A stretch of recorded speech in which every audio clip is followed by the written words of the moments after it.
विधानसभेचा निकाल आला आणि पुन्हा एकदा विरोधकांनी आता ईव्हीएमवरती संशय व्यक्त केलाय। संपूर्ण जगभरामध्ये 195 देश आहेत, त्यापैकी बऱ्याच देशांनी ईव्हीएमच्या वापरावर बंदी घातली आहे। ब्रिटन, जर्मनी, नेदरलँड, इटली आणि अमेरिकेसारख्या देशांमध्ये ईव्हीएम वापरलं जात नाही। सुरक्षेच्या कारणास्तव त्यांच्यावर बंदी आहे। तसंच आयर्लंडमध्ये देखील ईव्हीएम बॅन आहेत। फक्त 20च देश असे आहेत की जे ईव्हीएमचा वापर करतात, त्यात भारताचा देखील समावेश आहे। तसंच भारताशिवाय ब्राझील, फिलिपाईन्स, बेल्जियम, एस्टोनिया, संयुक्त अरब अमिरात, Venezuela, Jordan, Maldives, Namibia, Nepal, Bhutan, Egypt सारख्या देशांमध्ये ईव्हीएमचा वापर केला जातो। भारतामध्ये मोदी सत्तेत आल्यापासून विरोधकांकडून सातत्याने ईव्हीएमवरती बंदी आणण्याची मागणी होतीये। ईव्हीएम ऐवजी बॅलेट पेपरवरती निवडणुका घेण्याचा आग्रह विरोधकांकडून आता केला जाऊ लागलाय। आम्ही ईव्हीएमचा विषय नाही आहे। काल आमच्या राष्ट्रीय अध्यक्षांनी सांगितलं की ईव्हीएम काय अहमदाबादमध्ये गोडामध्ये ठेवायचं ठेवा, मोदींच्या घरी पाहिजे तर तिथे नेऊन ठेवा, अमित शहाच्या घरी पाहिजे तर तिथे नेऊन ठेवा। आम्हाला देशामध्ये बायलेटचं आता मतदान व्हावं अशा पद्धतीची मोहीम काँग्रेस पक्ष करेल अशा पद्धतीची भूमिका घेतलेली आहे। ईव्हीएम मशीनचा आम्हाला विश्वास नाही आहे। आम्ही ईव्हीएमचा विषय नाही। शरद पवारांचे आणि उद्धव ठाकरेचे 33 खासदार 4 महिन्यापूर्वी निवडून आलेत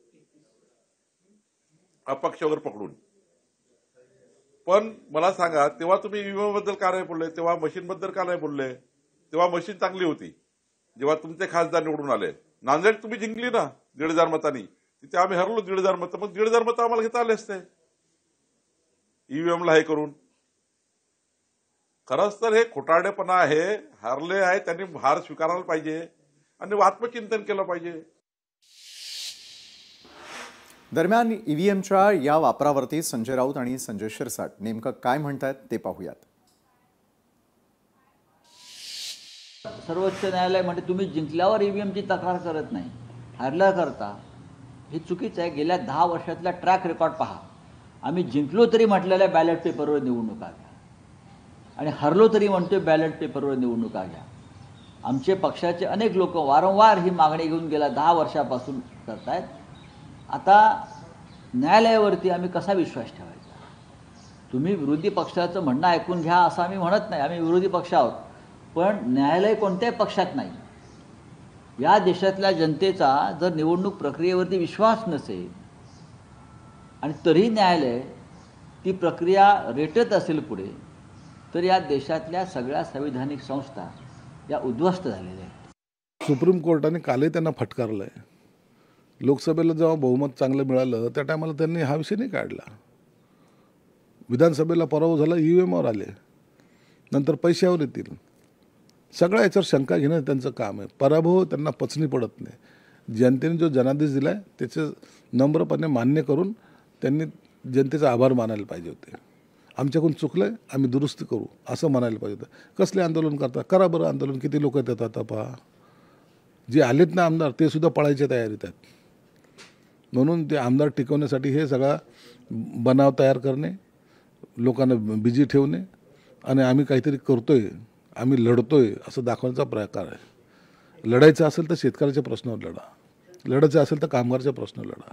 ईव्हीएमच्या प्रश्नावर लढतात ज्यातून आउटपुट 0 आहे। दरम्यान ईव्हीएमचा पुरस्कार वेगळीच भूमिका होती।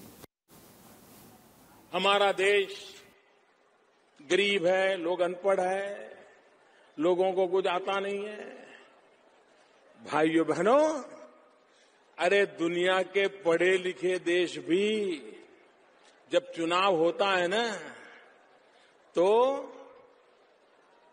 बैलेट पेपर पर नाम पढ़ करके फिर थप्पा मारते हैं। आज भी अमेरिका में भी इलेक्ट्रॉनिक्स वोटिंग मशीन जो बनी है उसमें जो माइक्रो कंट्रोलर है वो कौन बनाता है?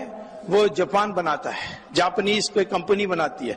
तो मैंने उस जापानीज कंपनी को कांटेक्ट किया कि जो आप माइक्रो कंट्रोलर हमारे ईवीएम में लगाते हैं, क्या आप अपने जापान के कंपनी में भी, जापान के ईवीएम में भी लगाते हैं?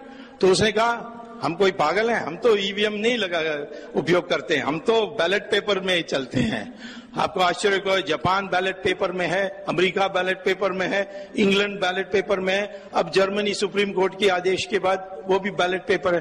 सिर्फ हमारे देश में ये इलेक्ट्रॉनिक मशीन की उपयोग की जा रही है। लोकशाही मराठी ऐका, पहा, जागरूक रहा.